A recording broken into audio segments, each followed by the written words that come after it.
समाजवादियों के समय जो सैमसंग की कंपनी उत्तर प्रदेश में आई थी निवेश करने के लिए, आज आपकी सरकार में वो यहां से छोड़ करके कर्नाटका और दूसरे देशों में चली गई है। करके पूरा भाषण करेंगे तो हम भी भाषण दे सकते हैं। कहिए। भाषण नहीं, प्रश्न। अध्यक्ष जी, मैं आपका आभार व्यक्त करना चाहूंगी कि आपने औद्योगिक विकास मंत्री जी से प्रश्न करने का अवसर दिया।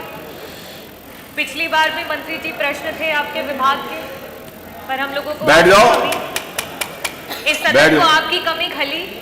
राम सिंह बैठ जाओ। सारे प्रश्नों के उत्तरों की अपेक्षा थी। राम सिंह बैठ जाओ, खड़े होकर बात नहीं करो, आप भी अपनी सीट। और पूरी उम्मीद थी कि उत्तर आएंगे, पर जनप्रतिनिधियों को निराशा हुई। इस बार आप सत्र में उपस्थित हैं और हमें पूरा भरोसा है कि आप स्पष्ट तरीके से और पूरे उत्तर हमें जरूर देंगे। अध्यक्ष जी, मेरा प्रश्न जो था वो औद्योगिक विभाग मंत्री जी से ये था कि प्रदेश में इन्वेस्टर समिट मीट हुए 2017 से लेकर के 2022 के बीच में 2 इन्वेस्टर समिट मीट हुए। 35.5 लाख करोड़ का MOU साइन हुआ और उसमें आपका जो ये ग्राउंड ब्रेकिंग सेरेमनी हुई उसमें कितने के निवेश का शिलान्यास हुआ, ये मेरा सवाल था। अध्यक्ष जी, जो उत्तर आया है, औद्योगिक विभाग जो है उसने पूरे उत्तर प्रदेश में जनता के बीच में बहुत सारे वादे किए, बहुत सारी नौकरी देने का वादा किया, डेवलपमेंट का वादा किया, कहीं बायोमेडिकल डिवाइस के पार्क बनाने का वादा किया, तो कहीं पे इलेक्ट्रॉनिक पार्क बनाने का वादा किया और यहाँ तक कि कॉरिडोर्स का भी वादा किया। और साथ ही साथ जितने एक्सप्रेसवे हैं उन एक्सप्रेसवेज पे कहीं मंडी तो कहीं इंडस्ट्रियल डेवलपमेंट का वादा किया। और आज जब उन वादों पे खरे उतरने की बात होती है, जवाबों की अपेक्षा रहती है, तो कहीं ना कहीं मंत्री जी से जो अपेक्षा है कि वो हमें उत्तर दे वो नहीं मिल पाता है। पहला जो प्रश्न था वो ये था कि 35.5 लाख करोड़ के MOU में कितने का निवेश आया। मंत्री जी, आपका जवाब है कि सिर्फ और सिर्फ 1,14,000 करोड़ का निवेश आया, जो कि आपके पूरे MOU का 3% भी नहीं है। ऐसी अवस्था में जब आप 3% जितना आपने वादा किया उसका 3% काम भी नहीं कर पा रहे हैं, तो आप कृपया ये बताने का कष्ट करें कि इसको 100% करने में आपको टोटल कितना समय लग जाएगा। ये मेरा पहला सवाल है।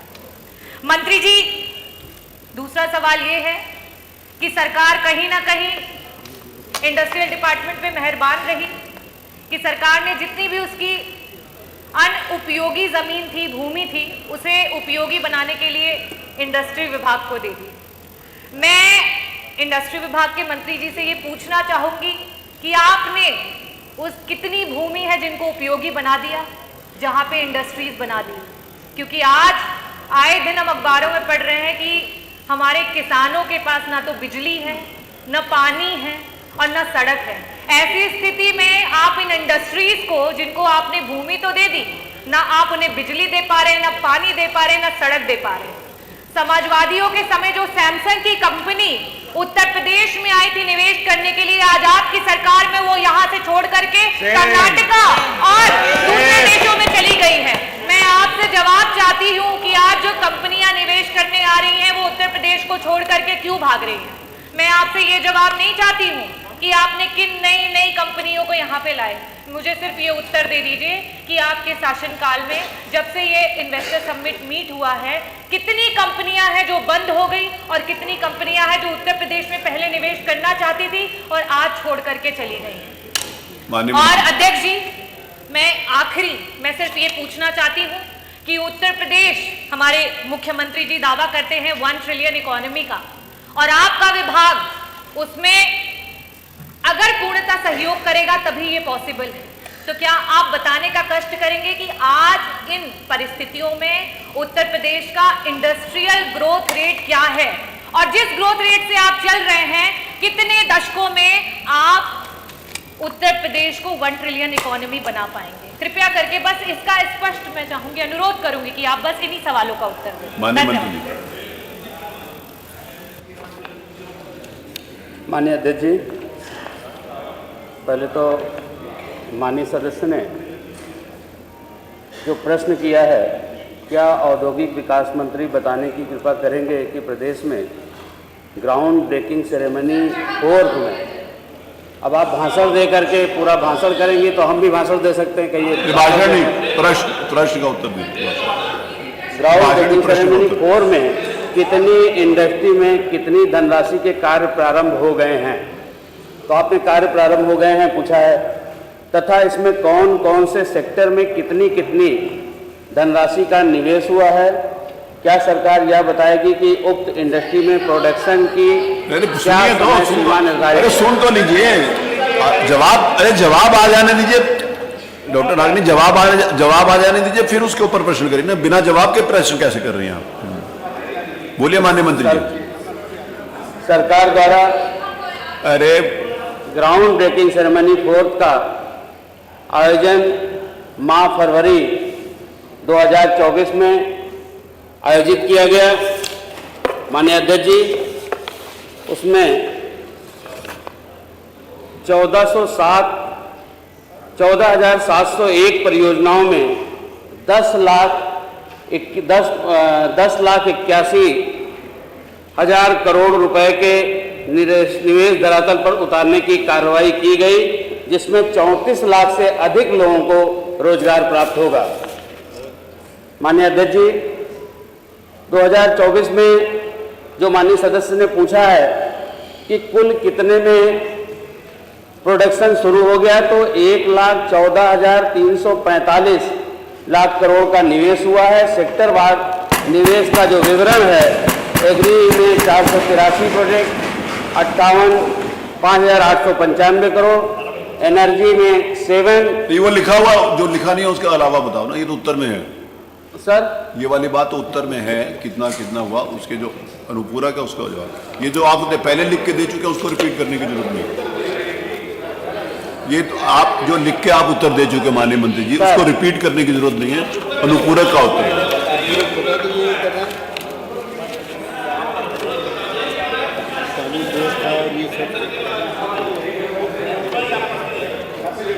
एक मिनट माननीय मंत्री, तो फिर अनुपूरक का क्या मतलब? वो तो उत्तर हो गया। फिर बैठे दोनों लोग, हेल्थ में 265 परियोजनाओं का दोनों लोग बैठ जाए। माननीय शाही जी, 2248 करोड़ रुपए, ITES में 3 परियोजनाओं में 73 करोड़ रुपए, मैन्युफैक्चरिंग में ये तो आज 61,622 करोड़ रुपए, सोशल में ये तो आ चुका है 765। माननीय मंत्री जी, ये आ चुका है, ये तो लिख के दे चुके हैं आप। अरे ये तो आ चुका लिख के। तो जो अनुपूरक पूछा वो अनुपूरक में फिर दोबारा पूछा।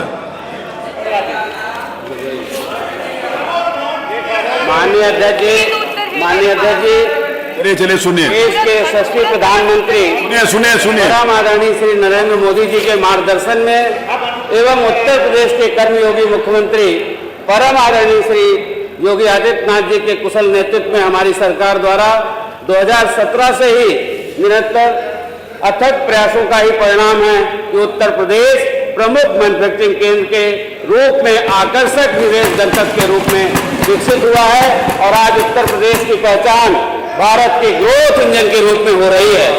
निश्चित रूप से वर्तमान परिस्थितियों में जो मैंने उत्तर में दिया है, ये सतत प्रक्रिया है निवेश की, जो सतत प्रक्रिया है। आज की तारीख में 4952 परियोजनाओं का वाणिज्यिक संचालन भी प्रारंभ हो गया है, जिसमें निवेश की स्थिति 1.81 लाख करोड़ का निवेश हो चुका है। निश्चित रूप से आदरणीय अध्यक्ष जी, आपके माध्यम से सदन को अवगत कराना चाहता हूं कि माननीय मुख्यमंत्री जी के नेतृत्व में जिस तरह से कानून व्यवस्था आज देश दुनिया के लिए उदाहरण बनी है, उसी का कारण है पूरी दुनिया के लोग आकर्षित है और उत्तर प्रदेश में निवेश करने के लिए लगातार उनके निवेश के प्रस्ताव प्राप्त हो रहे हैं। डॉक्टर रागिनी, लिखा था वही बोला गया। नहीं, उसके अलावा भी मैं बोला वापस से सर आपके माध्यम से मंत्री जी से अनुरोध करना चाहती हूँ, सिर्फ मेरे 2 अनुपूरक हैं। पहला अनुपूरक ये कि सैमसंग जैसी कंपनी जो समाजवादियों के दौरान यहाँ आई थी, उत्तर प्रदेश में निवेश करना चाहती थी, आज वो उत्तर प्रदेश छोड़ करके क्यों कर्नाटका में गई, तमिलनाडु में गई और वहां पे स्टेब्लिश हुई, इसका क्या कारण है ये दे दें। और साथ ही साथ अगर आप दावा करते हैं कि आपका विभाग बहुत अच्छे से काम करता है और बहुत अच्छे से प्रोग्रेस कर रहा है, तो आज उत्तर प्रदेश का इंडस्ट्रियल ग्रोथ रेट क्या है उसको कृपया बताने का कष्ट करें बस। माननीय संसदीय कार्य मंत्री जी, माननीय संसदीय कार्य मंत्री। माननीय अध्यक्ष जी, अरे नहीं, ऐसा नहीं। माननीय अध्यक्ष जी, पहले तो हम आपकी बात का उत्तर दे दें कि हमारा इंडस्ट्रियल ग्रोथ रेट क्या है। हमारा इंडस्ट्रियल ग्रोथ रेट है 22.09 और ये भारत सरकार के ministry of statistics and programme implementation की रिपोर्ट के आधार के ऊपर है। दूसरी बात आपने पूछा कि सैमसंग की जो हमारी वो थी कंपनी चली क्यों गई। आपको पूरी जानकारी होना चाहिए कि सैमसंग की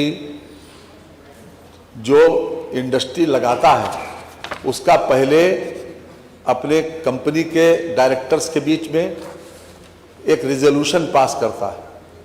एक कंपनी ये तय करती है अपने डायरेक्टर्स के बीच में कि हमको कहाँ कहाँ कब कब इन्वेस्ट करना है। यहाँ पर जो मोबाइल डिस्प्ले का जो स्क्रीन बनाने की कंपनी यहाँ पर लगी थी नोएडा की, वो आज भी लगी है, फंक्शनल है और उसको जो कुछ सुन लीजिए पूरी बात, वो आज भी लगी फंक्शनल है वहाँ और वहाँ बड़े पैमाने पर वहाँ पर प्रोडक्शन इस समय चालू है। और जो उनसे कमिटमेंट किया गया था, जो भी कमिटमेंट किया गया था और आखिर में जिस बात के लिए उनसे सहमति हुई उसको इंसेंटिव दिया जा रहा है। जितना भी जीएसटी का मामला था वो निस्तारित हो गया और उनको बाकायदा कैबिनेट से वो पास हो गया, उनको इंसेंटिव दिया जा रहा है, वो कंपनी छोड़ के गई नहीं। रही बात कंपनी के दूसरी जगह पर इन्वेस्ट करने की, ये कंपनी के ऊपर डिपेंड करता है कि वो अपना इन्वेस्टमेंट कहां पर करें, जहां पर उनको अनुकूलता लगती है वहां पर करें। वो एक दिन का फैसला नहीं होता कि यहां से अब चले गए, उनका कंपनी का रिजोल्यूशन पहले से होता है कि हम कहां कहां किससे कब कब किस स्थान पर इन्वेस्टमेंट करेंगे। और वो एक दिन की चीज नहीं कि हजारों करोड़ रुपए का इन्वेस्टमेंट, ऐसा नहीं है कि कहीं पर गए और किसी खेत में बल्ली गाड़ दी, तंबू गाड़ दिया और इन्वेस्टमेंट शुरू हो गया, ऐसा होता नहीं है। तो उनका बहुत पहले का इन्वेस्टमेंट और बहुत पहले का यहां भी जिस समय यहां पर आई थी यूनिट, उससे पूरे सम्मान के साथ उनको बाकायदा हमारे जो अधिकारी हैं उसको डील भी कर रहे हैं। पॉलिटिकल लेवल के ऊपर भी उनसे बातचीत होती है और हर तरह से इस बात की कोशिश है कि वो अपना प्रोडक्शन बढ़ाएं, ज्यादा से ज्यादा लोगों को रोजगार दें। रही बात आपने जीएसडीपी की बात पूछी, नहीं आपने पूछी इकोनॉमी, आपने पूछे ये पूछा कि हमारी $1 ट्रिलियन इकोनॉमी, किसी भी सरकार की इस फाइनेंशियल स्टेटस उसकी जीएसडीपी से नापा जाता है। तो हमारा जो भारत सरकार, हमने तो 25 लाख करोड़ का अनुमान किया बजट में, 24,99,000 करोड़ का हमने अनुमान किया, लेकिन भारत सरकार के जो पत्रक जारी हुआ उसमें 27,51,000 करोड़ रुपए उन्होंने हमारा अनुमान मांगा। हमारे फाइनेंशियल डिसिप्लिन को देखकर, हमारी फाइनेंशियल प्रोग्रेस को देखकर उन्होंने इसको माना। और रही बात आपके क्वेश्चन की, आपने यहां पर जो पूछा अभी पहला सप्लीमेंट्री, वो आपने ये पूछा कि हमारी कितने पर शिलान्यास हो गया, शब्द कार्रवाई निकाल बाग देखने वाली बात, और प्रश्न में पूछा कि प्रारंभ हो गया। मंत्री जी ने जो बताया उत्तर, वो ये बताया कि किस पर कार्य प्रारंभ हो गया, अर्थात किस पर प्रोडक्शन प्रारंभ हो गया और किस पर शिलान्यास पूछा। यहां पर जो शब्द आपने इस्तेमाल किया वो आपने शिलान्यास इस्तेमाल किया और प्रश्न में शिलान्यास इस्तेमाल नहीं किया। अगर प्रश्न में शिलान्यास इस्तेमाल किया होता तो वो ग्राउंड ब्रेकिंग सेरेमनी के वो जवाब दे देते मैंने। तो ये मैं समझता हूं कि आप मंत्री जो माननीय सदस्य का जो शंका थी उसका मैंने पूरा समाधान कर दिया। प्रश्न संख्या 2, शेरिल प्रधान। जय जवान, जय किसान, जय संविधान।